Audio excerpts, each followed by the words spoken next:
Joining us is on the committee is Council Gould, Council Gravel, Council Manning Martin, Council Melville, and Council Rossignol. On the agenda tonight is item A, discussion regarding the draft of the Peabody Universal Dispensary Host Agreement. I will assume that everyone got this last week on the 21st from City Solicitor Smazinski. And at this point, I'm going to turn it over to him to recap a little bit regarding the agreement.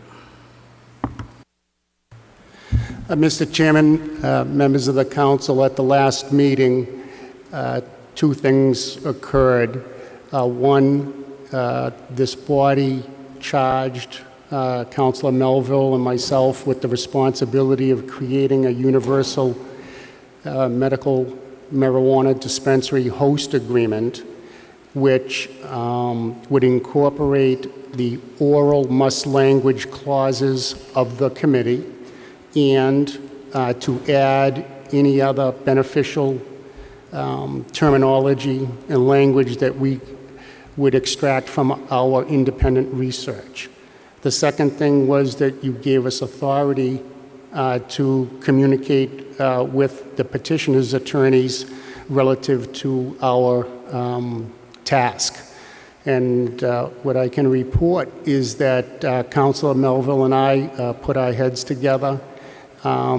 We certainly incorporated everything that this committee prioritized, and quite frankly, as a result of the efforts of Councilor Melville collecting every executed host agreement in Massachusetts, we were able to literally distill all of the most beneficial language, at least from our standpoint, from the city's standpoint, and put those provisions together with this council's priorities into a document. That's what was communicated to you in your package from last week. We had the deadline, I think, of Thursday at 12 o'clock to Tim. And relative to our second charge of communicating with the attorneys for the special permit applicants, I can tell you this document was shared with them. They had an adequate amount of time to review it, and I'm pleased to report that they've authorized Councilor Melville and I to report to you that they are in agreement with all of the terms. You know, I don't want to steal all the thunder, but I would certainly defer to Councilor Melville for any additional comments. Councilor Melville. Thank you very much, Attorney Smazinski. You know, I think a lot of this is in a matter of just research, pulled all of what we found to be the most beneficial and protection language that I could find in other host agreements along with Attorney Smazinski. So this is basically, we're trying to find the best practices of other communities with regards to this issue. I do know that we did receive something from a late communication from Attorney Ankles. I just want to confirm with with Attorney Smazinski that this is not substantive changes. This was grammatical updates. I know in contracts that's quite common after an agreement is. If you'd like me to address that, the method of producing a contract with a municipality involves coming to the essential terms, reducing it to writing, and then any other grammatical or punctuation that needs to be added is done by the city solicitor after the fact, and I actually sign off as to the form of the contract. Attorney Ankles did provide some commentary, non-substantive, form-related, all of which you know, made sense and I can incorporate into the final copy, but it doesn't change the priorities and the obligations and the responsibilities and the disclosures that have been enumerated in the document that you have. Mr. Chairman. Yes, Councilor Manning Martin. Thank you. If I may, I object to receiving the late communication. Any changes that need to be made, especially if they're just grammatical, should be read into the record this evening as we go over the document as itself, because we'll all have input. about the language and questions, so I suggest that those errors be corrected into the record, and I object to receiving the late communication. Thank you. Counsel, just so I'm clear, the late communication was for grammatical errors, there was no substance, and you don't want to accept the late communication, but you want the errors changed? The errors that are evidently being pointed out in a late communication that none of us have read because we just received it should be read. If they're just grammatical, they can be read into the record, and then the document can be updated as any other changes will be entered. That's why we're here this evening, to review it. So any errors that were made can be corrected and edited and put in the final portion. So again, I object to receiving the late communication, but not edits that need to be made. It just goes along with the process that we're going forward with anyway. Thank you. Thank you, I understand. Counsel Melville, can you address maybe some of the edits? Yeah, I think that, I mean, I have no issue. Also, because we haven't, I'd like to get the input of the rest of the council. If there's then something else we want to put in there, I think it makes complete sense to include that with any updates that need to be made. I know, this is a working document at this point based on what we developed. So I by no means think that this is universally finished. I would like the opinion of the council based on that. So at this time, I'd like to open up to the council if they have any questions of the document to either address Council Smozinski or Council Melville. Any questions on the document that you received? Council Manning Martin. Thank you, Mr. Chairman. Through you to Councilor Melville.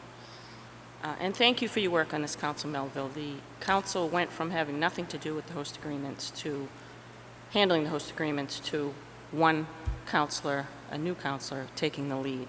So I appreciate your efforts. Excuse me if I can. I'm sorry. Councilor Manning, can you pull it a little closer? We're having a hard time hearing you over here because of that fan. Yes, we probably Thank should you. shut the fan off. That's why, yeah.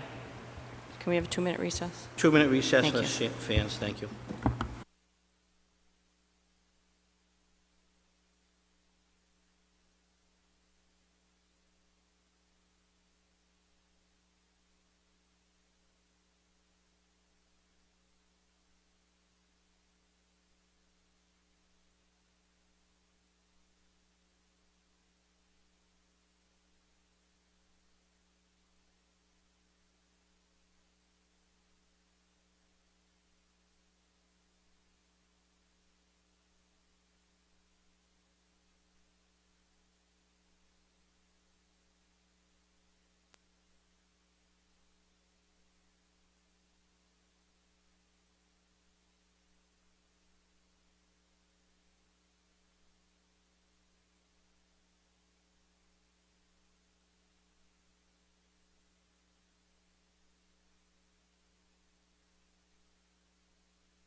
We're back in the session. Thank you, Council Gould. Appreciate that.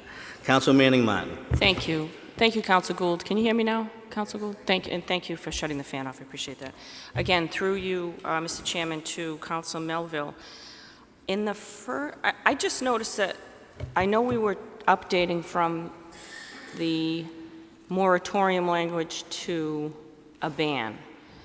So I thought that the language would be relatively similar, but it just jumped out at me that one word is different. In the old portion where the temporary moratorium was put forth, it used the word business. If you go to... So, Manning Martin, can you just say what page you're on and what, sure, what I'm on 4C, the document itself, with the language, where we're changing the language. Did I jump to a different... No, I jumped to a different thing, I right? think, yeah, we're still The on host agreement, sorry. host Okay. agreement. Okay, no problem. So we're on the City of Peabody host community agreement for registered medical marijuana dispensary. Starts off with A terms.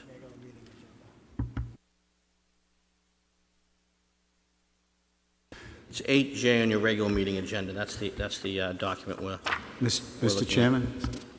Mr. Gould. I think, just so that we can all be on the same page, if it doesn't take too long, maybe either Councilor Melville or Attorney Smazinski goes through each section and just does a quick overview of what it is, and if there's any disagreement or any corrections that councilors have to make. But I don't think we just open it up and do a quick read and then say, I think we're good, because we're going to miss something.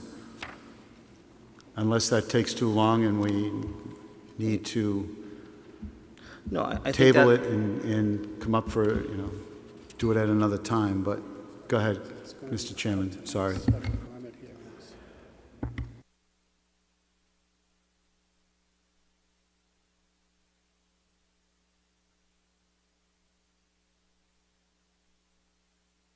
I think we can do that. I think as we go through it, I think there's certain language that is probably templated, and I think there's other language that, to Council Gould's point, is that probably is crafted especially for the city of Peabody. So It is, I explained the format. yeah, I'm gonna let Councilor Smazinski take a shot. Councilor Gould, honestly, I think explaining how these types of agreement are structured is going to go a long way to understanding it.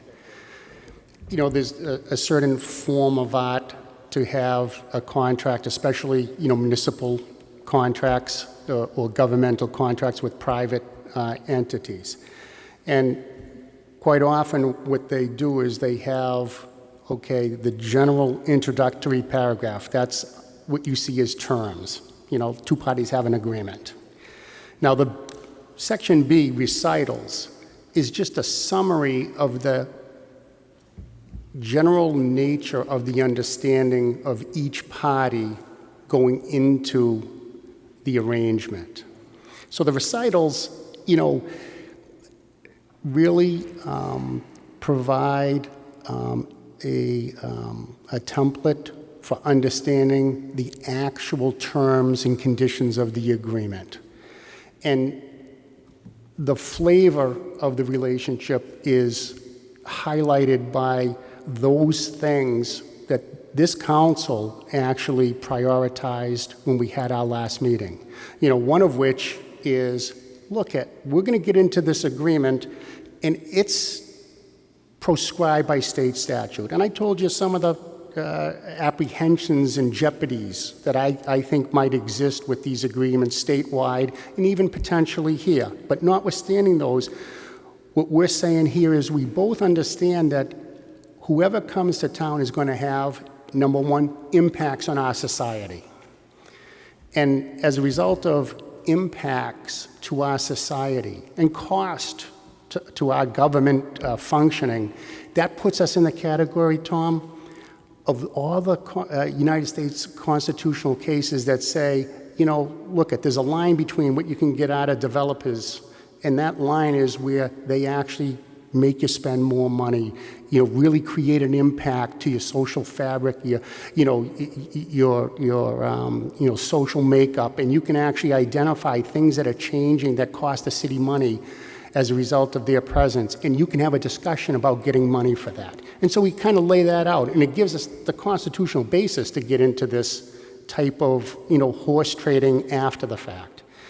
One of the big things that, this council, impressed upon Councilor Melville and myself is the idea that, we want to hold everyone to their commitments way back when they first made their presentations on the letters of no opposition, that there was not going to be adult or recreational marijuana. And again, that's just right in the beginning. There's the issue of taxes. They're going to pay taxes.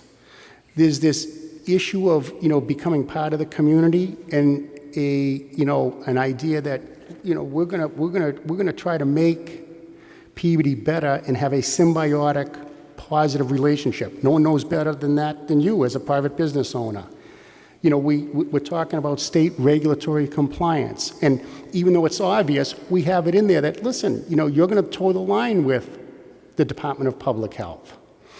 We also, and this was very important to Councilor Melville, and he brought it up right in the beginning, that we want to be in the pipeline of information for any material and substantial changes in your status with your license with the state. We want to know if there's anything going on in terms of significant litigation that's going to impact your ability to run that business, because it's one that involves as sensitive a security issue that we know of in society.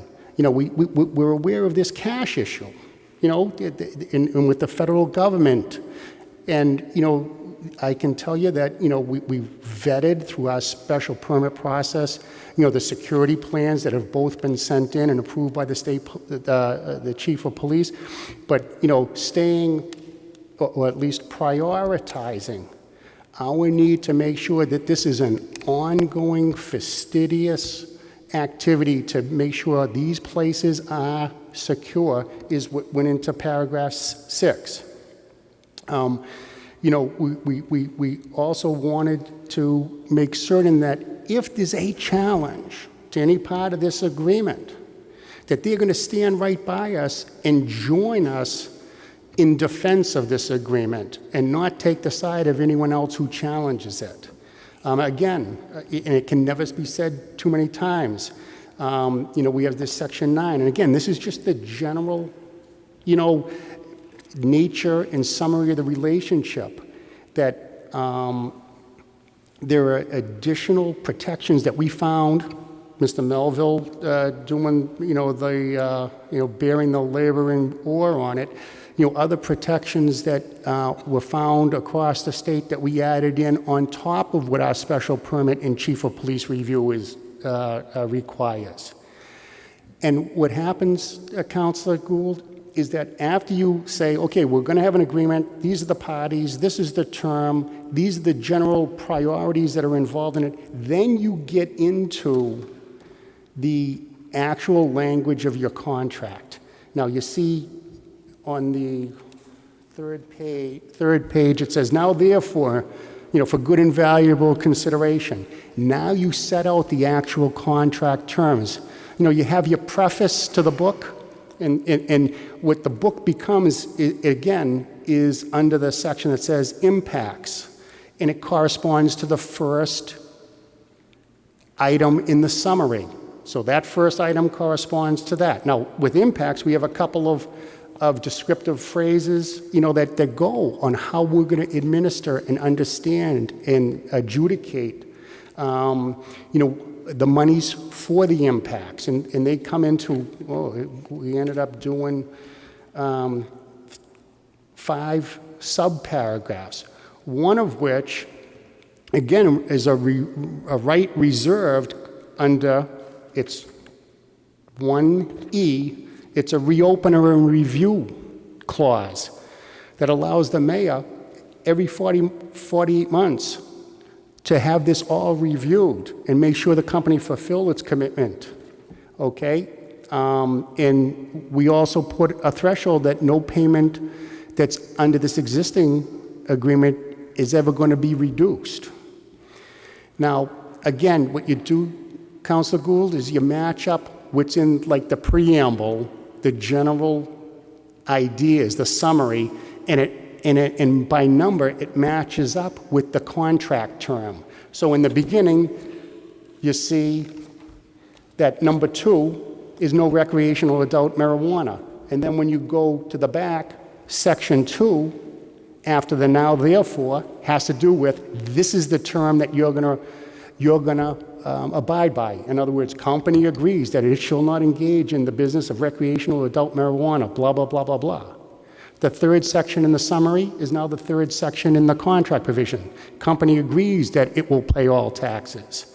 And then it goes through one by one all the way to the end, you know, and they parallel each other so that if we're in a court someday down the road and a judge is going to say, okay, was there any confusion to what anyone understood was supposed to happen under this agreement? This is the classic way of demonstrating that there is understanding, there was an opportunity, you know, for considered reflection on both sides before anyone signs it. And even though it's redundant, the same things are repeated a number of times. That's for the purpose that if anyone's on the stand, you can go up to them and say, you saw it once on this page, you saw it again on this next page, and you saw it a third time on this page. How can you say you didn't understand? So that's the format within which we work. Thank you. That certainly makes it a little clearer, but I'm sure there's questions my fellow councilors have, so thank you. Council Manning Martin. Thank you, Mr. Chairman. Again, through you to Council Melville. There seems to be words in here and language in here that are more curious to me in the language later in the moratorium to a ban, but it seems to be reflected a little bit in this host agreement too. So if you could maybe clarify for me, we use the word company, business, facility throughout this document. And the reason it jumped out at me in the moratorium language is, again, the old language in the moratorium referred to marijuana-related business. And then in the moratorium for the ban, it changes the word business to facility. So that's totally different to me. So in this host agreement, we have company, business, and facility. So I guess my concern is, and it's less with medicinal marijuana per se in these host agreements, because this is a host agreement particularly for medical marijuana, but a business is you do business, right? A facility is where you do the business, and the company is who would do both of those under their license, right? So in anywhere in this host agreement, because again, it's more so for later in the evening, but I wanted to mention it here as well. A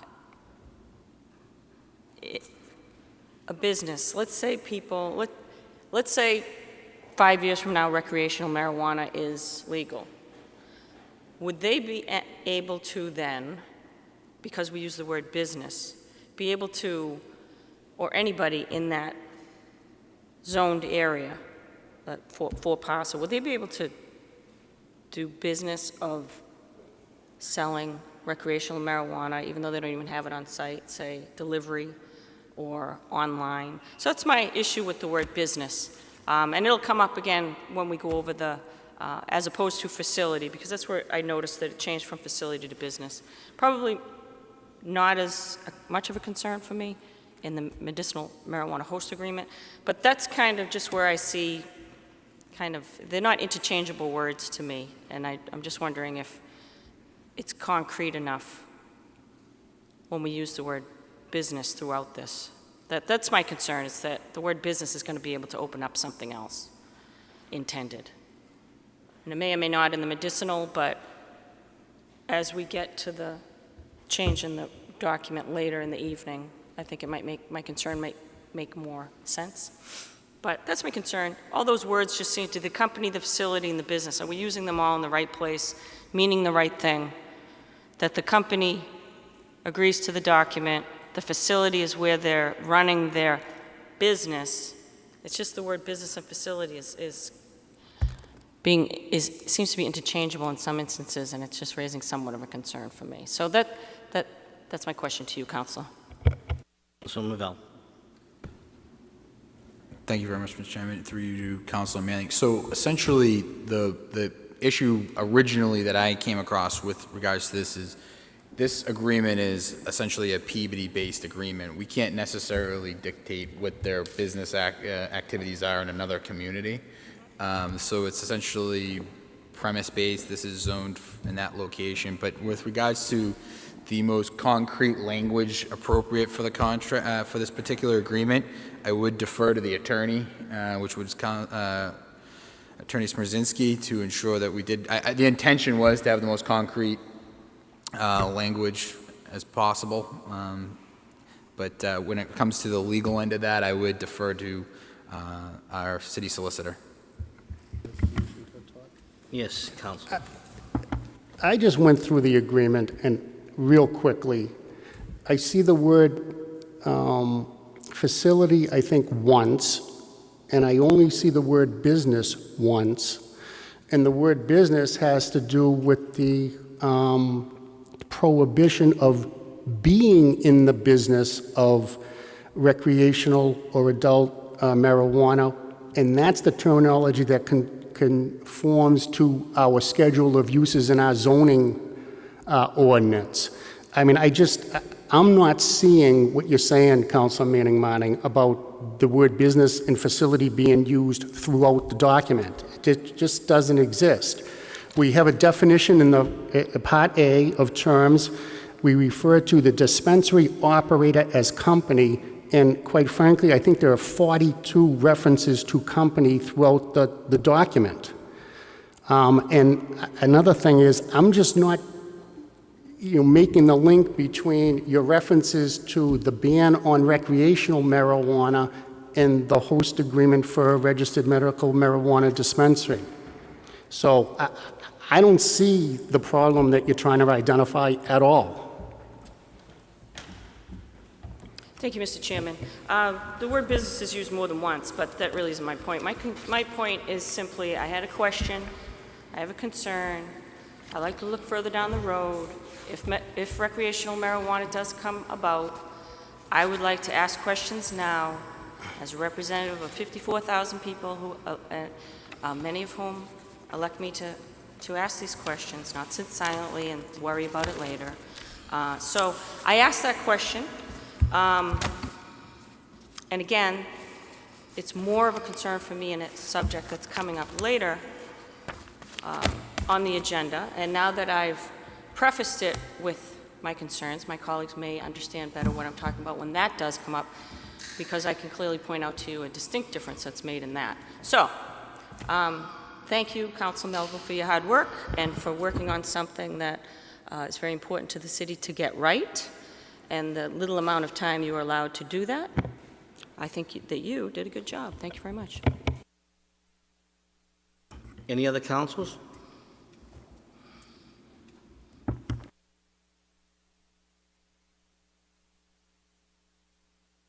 Okay, whereas, Councilman McGinn, thank you. Thank you, Mr. Chairman. I would also like to thank Councilor Melville and the city solicitor for their hard work on this. I looked this over against the agreements that were previously submitted, and I find this to be a far superior document, so I think it's a job well done, and I truly appreciate the hard work that went into it.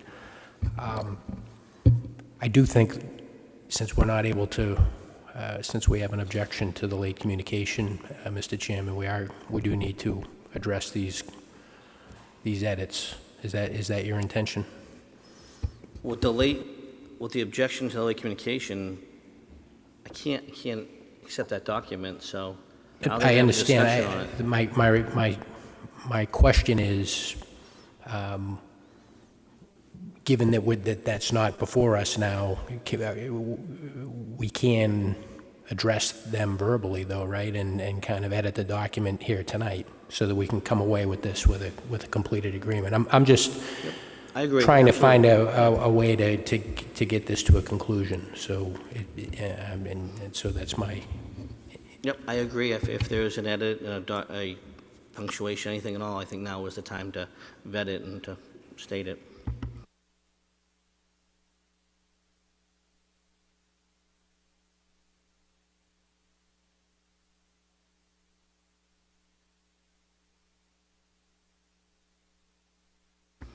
One last input, Mr. Chairman. I appreciate that both the councils for both petitioners have made it known they'd agreed to this. I'd like to hear that from them at the podium as well. Thank you.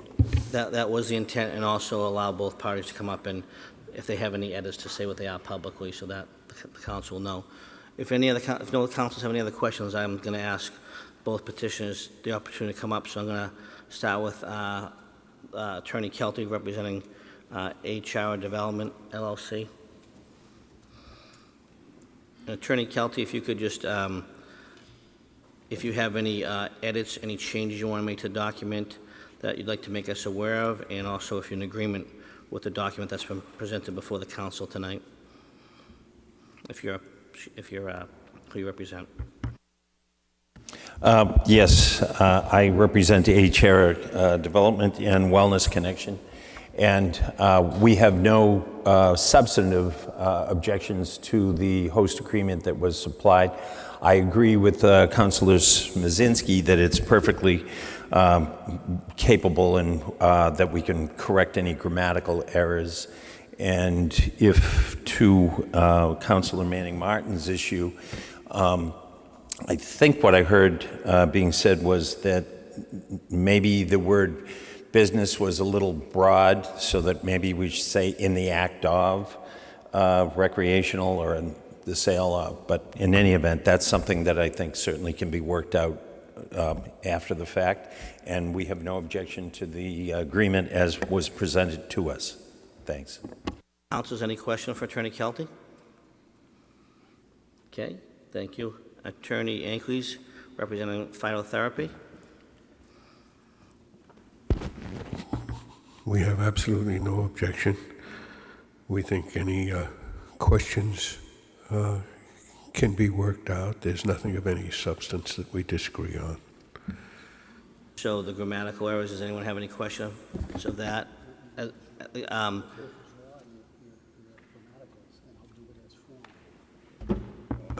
ahead, I did send in a few. Mr. Councilor Smazinski indicates that I did, reminds me that I did send in a few corrections on the grammaticals, but that's only because I never made it through Peabody High School. And I'll withdraw those objections and you can work out those. Councilors, any questions? Councilor Ankleys? So I think for the record, everyone has heard that there are some grammatical changes. Councilor Smazinski has advised us there was nothing of any substance in that manner at all. I'll open it back up to the councilors. Councilor Gravel. Yeah, can you, I just want to make sure I understand on the impacts section.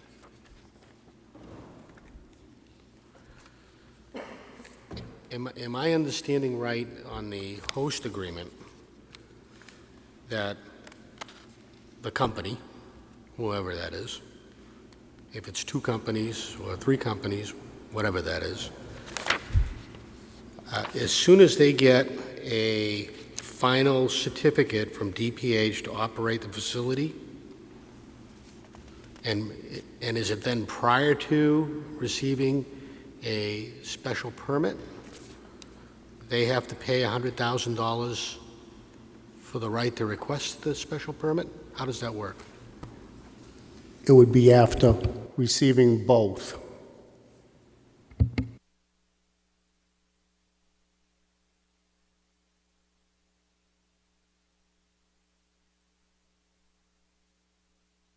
So that would be incorporated under the statement which said final certificate, permits, and/or licenses allow company to occupy and operate, correct?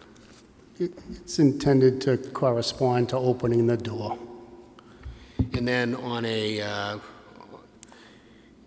then it says, company shall pay 3% of its annual gross revenue to the city to be held in trust and subject to disbursement to the city upon the tender of documentation validating actual monetized impacts consistent with the categories generally enumerated in paragraph 1 supra. I don't know what supra means, but up above? He didn't finish high school. I didn't take Latin, so it's it's kind of so. And it's supposed to be paid. The percentage of gross revenue should be calculated on a monthly basis and deposited in a trust account, calculated at 3% of the gross revenue for each month. So, literally, they're paying 3% of their monthly gross revenue, not net.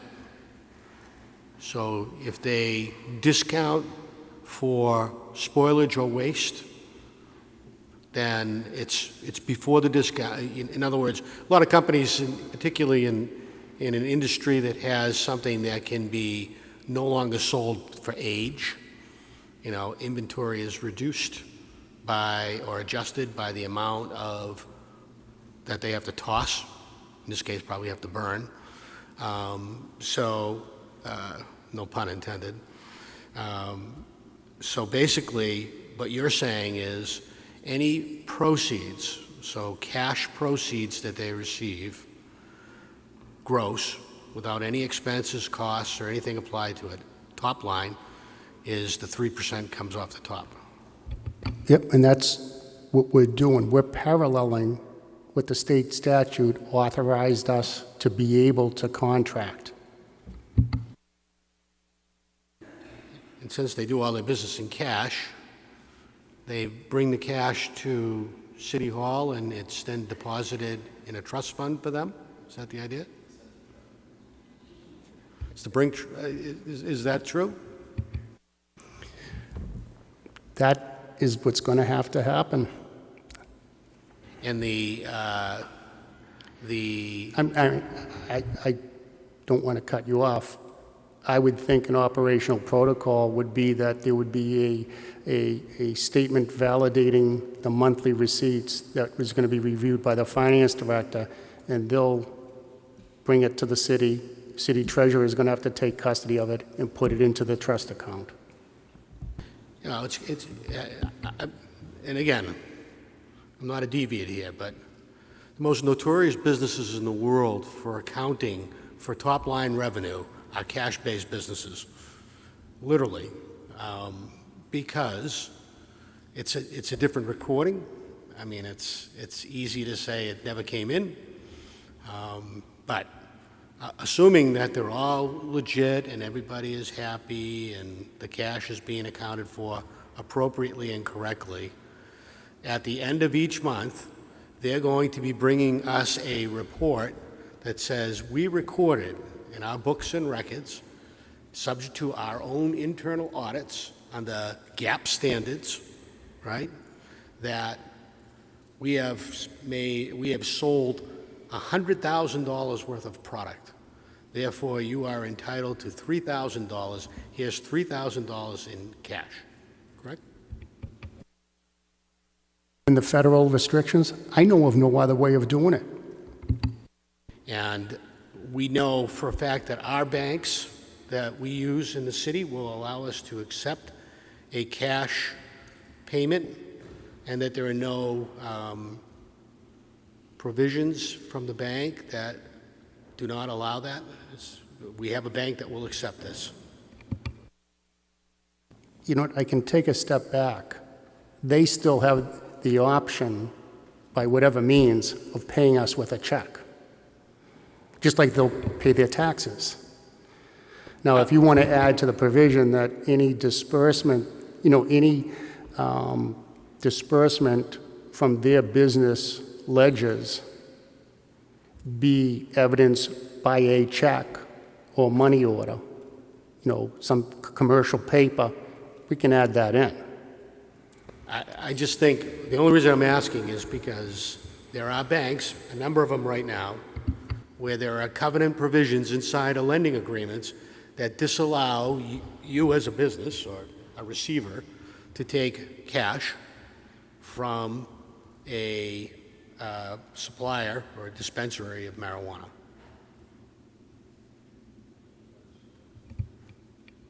So I'm just curious to see if our banks have any problem with that. I don't have a problem with it, but I'm wondering if those provisions exist here. I mean, I would rely on the state statute that allows us or authorizes us to get into one of these arrangements. It's statewide. I mean, look what the state mandate is. Every city and town has to have a place in its town, within its municipal corporate borders, zoned for a medical marijuana dispensary, at least one. It envisions that there's going to be dispensaries. It envisions that there is going to be a host agreement with disbursements from the dispensary to the city for both taxes and impact-related expenses to the city. So, I would say to the bank, look, we have state law that's protecting us and providing a safe harbor for the city to engage in this type of relationship. So I would only suggest that for our ease, that we don't accept cash, that we accept a certified check, a bank check, and that that it be based on, the 3% be based upon the books and records, so that it's clear in here, the books and records of the individual company as compiled under generally accepted accounting principles, so that we don't get somebody thinking, well, it's just the way I record it today because I have I have my own way, and that it be subject annually to an audit, so that you get a chance to review a third party's perspective on the books and records.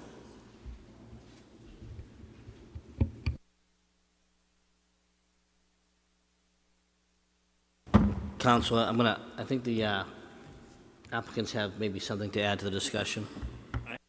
I was only going to offer one of our people that has been in the business to explain the federal tracking program from seed to sale, and then how it goes through the bank and how we pay you folks, if that's of any assistance to you. I'm very familiar with it. Actually, seen BioTrack, understand the compliance issues.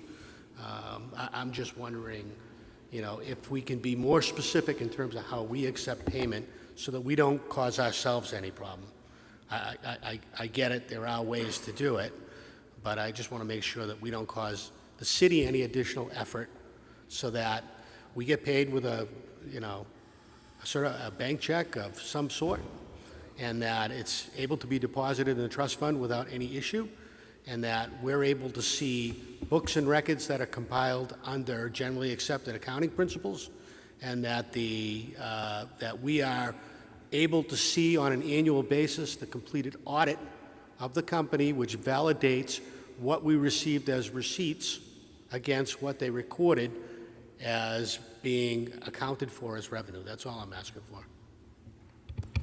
The only thing I have to offer is we have a regular bank account, and that we would be writing checks, and whatever payments we have to make to the city of Peabody would be by check, period, through our regular... So, you can take the bank check away. You can just say it's a check. Yes, But it's a lot easier and cleaner for the city to take a check. Can I also, I hear you. So, can I also ask a question about the 100,000 and the 3,000 as to, one goes into a trust fund, and the control of the disbursement and use of those funds, how is that on the city, from the city side? We got $100,000 at the time of the deal, and we get 3% on a monthly basis. The 3% is going into a trust fund, and the 100,000, where does that go? Does that go to the general fund? And who controls the disbursement of those funds? That's general fund. So it just comes into the general fund? Yes. Okay. And like all other funds coming into general fund, subject to disbursement based on an annual basis after it's cleared? Exactly. Thank you. And one thing, Councilor Gravel, and the research and the reading I've done, they haven't committed to it, but it's been known on the medical side, there is one bank, Century Bank, that publicly has engaged in doing business with some of the entities that are currently up and running. No, I hear you. I honestly don't agree with a lot of the banking institutions' objection to, but I understand there's a federal issue associated with it, but from my perspective, they're opening up Pandora's box when they force a company into a cash transactional business. It just makes for much more difficulty and much more capability to be less accountable. But given that that's the case, and they're going to be able to issue a check, we purge ourselves of any responsibility of that by accepting a check and by getting GAAP standard statements, and by looking at an audit, we verify and validate that what we've received is true in accordance with the way they've accounted for it. That's all. Councilor Gould? Thank you, Mr. Chairman. Thank you, Councilor Gravel, for asking those important questions and kind of peeling the onion. I'm sitting here saying I have no idea the process of, and I don't want to drag us down, but a client goes into a medical marijuana facility, and how does the purchase occur? Do any of our fellow councilors know, or is there somebody that can explain that? Councilor Smozinski? Is it credit card? Is it medical card? Is it cash? I'm going to defer to,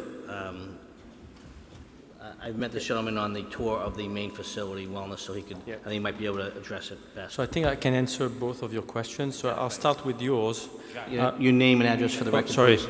Jacques Santucci, representing Wellness Connection of Massachusetts. So I've been involved with the other facility, including the one we founded, Wellness Connection of Maine. So I can address your first question about the cash. It is true, like you were saying, that because of the federal issues, it ends up being a cash business. That said, the industry is changing, and there's a couple of companies who came up with alternative payments, a little bit like a PayPal. One is called Can Pay, and in Maine, it's already representing over 20%. So then all the sales are tracked through a point-of-sale system. So I think it probably answers a little bit of your question. People come in, they're verified at the door, so they can be allowed to go in the dispensary. Then they go to a desk or a counter, a little bit like this, and a little bit like the Starbucks or Dunkin' Donuts kind of a transaction. You decide what you want to buy. There's a barcode, at least for the one I've been involved with. There's a barcode on the product. The product are pre-packaged. There's a price associated to it, and the profile of the customer is brought up to the screen. The product is scanned, so now the product is matched with the client, so you can make sure that the compliance is there. Then there's a ticket that's printed, put in a brown paper, and then off they go. At that point, they obviously paid. I missed that part, either cash or through Can Pay. The industry is changing very rapidly, so probably by the same time next year, there'll be something else. But cash or Can Pay, that's obviously recorded in the point-of-sale system. So at the end of the day, every transaction is verified with the inventory to make sure that no errors happen. And does that answer your question? Thank you very much. That was perfect, Mr. Chairman. Thank you. Then to relate to the end of your question for the accounting, you mentioned BioTrax, which I do not recommend. It is not to me, it's not a compliant software, but there's other products on the market that actually really track from where the manufacturing happened. And I don't like the term seed to sale because I've never heard anything like this in other industries. You know, we don't talk from steel to building, right? So it's only the cannabis industry that can come up with something like this. But it's really inventory tracking, sales tracking. And so there's other software that really track the product through the barcode to the point of sale, and then everything funneled back to an accounting system from the cost to the sales. And I agree with you about the audit, and that's what we've been doing. You know, yearly audit, not only on the sales but on the other expenses. Same for the banking, although it's a cash business, you know, it's not prudent to pay your employees in cash, so you have to pay them through a reputable payroll company. So there are companies that accept, you know, the cannabis industry businesses, and so just for the payment to a bank or any vendor, to a town or any vendor, so the same thing. Century Bank right now in Massachusetts is the bank. In other states, there's other banks. I believe that in the next year, we'll see another bank coming on the market because there's such a boom, right? I don't think Century Bank is going to be able to just keep up. But then at that point, I think that answers your question. You know, it's a regular accounting transaction, right? X is owed to the town or city, then send a check or a wire or ACH, whatever is needed. And you answered it, and you know, by the way, I'm not a fan of BioTrack either, but the fact that Century Bank is a bank that does that is a good thing for the city because it's one of the city's banks. Yep. Thank you. Could you just provide the stenographer with your business card? She couldn't quite get your name. Yeah, sure. I've got tons of business cards. Any other councilors have any questions of anybody at all? Council O'Neill. Thank you, Mr. Chairman. I'm not a member of the committee, but I appreciate the opportunity to speak. Briefly, I would just echo the comments to thank the folks who've worked on these host agreements. It's a good job, and I know it's a lot of work in a short amount of time. I guess I just want to comment. I share Councilor Manning Martin's issue that you may have been alluding to regarding the potential future regarding, right now they're looking to be a registered medical marijuana dispensary, but in the future might, possibly look to do adult retail, adult or recreational. I'm comfortable in two ways in that, this council amended the ordinance, this parcel of land as a, medical marijuana dispensary facility in a parcel. So if in the event something changed in the future, they would have to come back for a special permit. And then secondly, I do like the fact that this agreement explicitly states it, that they will not do recreational adult marijuana. But with that, I want to get to that preamble aside. I want to just comment, under page number 8, under number 2, on page, section 8, statutory construction and interpretation, on page 2, and then I know you referenced there's the other section. I get that we have wording that basically says, there's a lot of new and lack of case law precedent in Massachusetts, but we expect people to, and then we also comment that, this stuff's all new and we're using other communities' host agreements as an example. Does that put us at a limitation saying like, we're doing, we've got some limitations, rather than just saying, people agree to abide by this agreement come heck or high water? Thank you. When we originally had the discussion a couple of weeks ago, I was pretty blunt saying that there's jeopardy to the enforceability of these types of agreements, especially with the impact payments.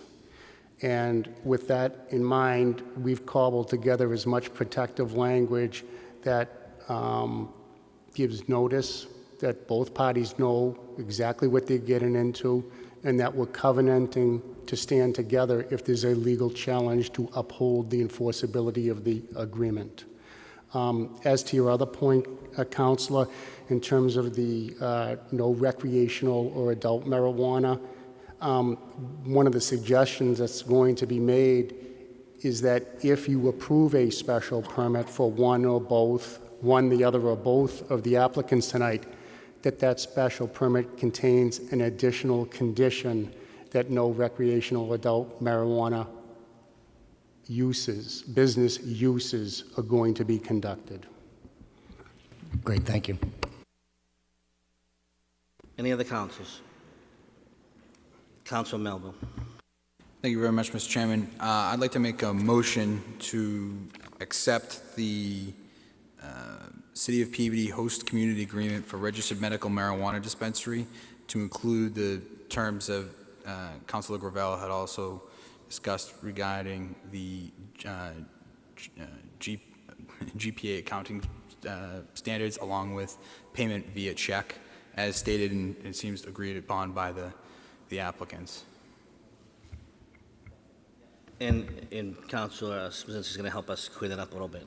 So, You may consider wording your motion to approve the draft Universal City of Peabody medical marijuana host agreement by adding the following amendments to subsection B, 1B, Roman numeral, double I, after the word of gross revenue, and we'll put in Councilor Gravel's terminology, so it will read annual gross revenue validated by GAAP standards.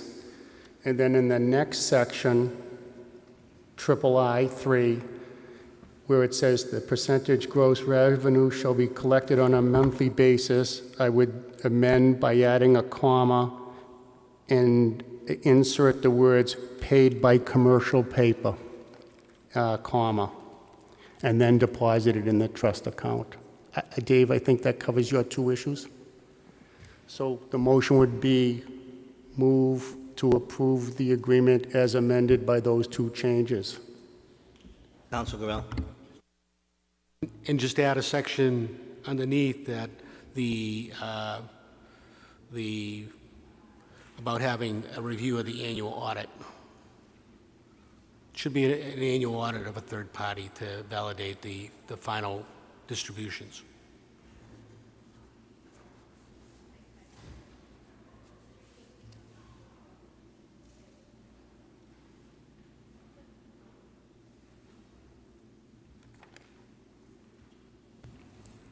Dave, you want to add that to the end of section 3?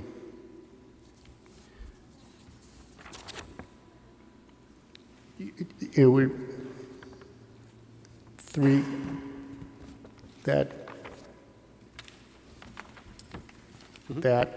the total annual revenue is validated by an audit subject to the review of a third party? Yes. Okay. Let me write it, and if you want me to repeat it all, I can do it again. Allison, how are you on the, you good, okay, you got everything? Okay. You've heard the motion. Any discussion on the motion? Council McGinn. Thank you, Mr. Chairman. So am I understanding correctly that the clerical or administrative changes that were requested have been withdrawn, and that does not substantially alter the substance of the agreement, that we're dealing with the original draft? Two things. I feel we can live without those changes, and they were withdrawn, so the whole issue of accepting them and just is off the table. Thank you, Mr. Chairman. Any other further discussion on the motion? There being none, roll call vote. Councilors Gould, Yes. Manning Martin, With the corrections, with the edits? with the corrections from Council Gravel. Yes, just Dave's, right? Yes. Yep. Yes. Okay. Rossignol, Yes. Melville, Yes. Gravel, Yes. Sasslaw. Yes. Motion carries 6-0. Can I have a motion to adjourn? Moved. Thank you.